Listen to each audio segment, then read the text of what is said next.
La vita a volte è ingiusta, non è vero? Guarda me. Sì, io non diventerò mai re. E tu domani, amico mio, non vedrai sorgere il sole. Addio. Tua madre non ti ha mai detto che non si gioca con il cibo?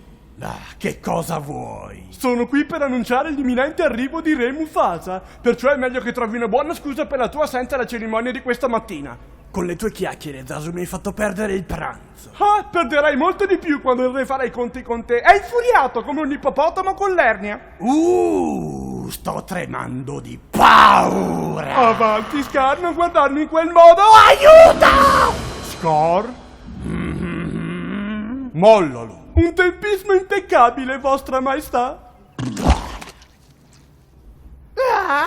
Ma guarda, è proprio il mio fratellone disceso dall'Olimpo per mescolarsi coi comuni mortali. Sarabia e io non ti abbiamo visto alla presentazione di Simba. La cerimonia era oggi?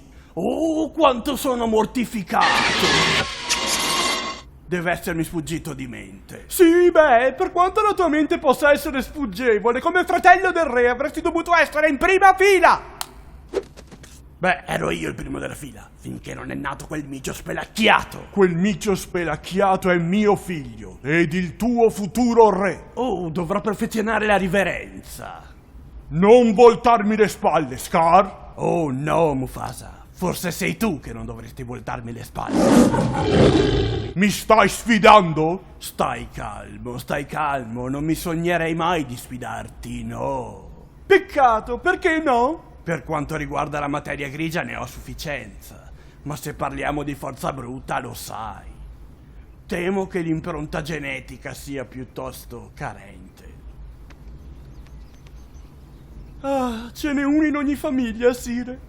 In realtà nella mia due. Riescono sempre a rovinare le occasioni speciali. Che cosa devo fare con lui? Sarebbe un magnifico scendiletto. Zazu? E pensi, Sire, ogni volta che si sporca potrebbe portarlo fuori e sbatterlo.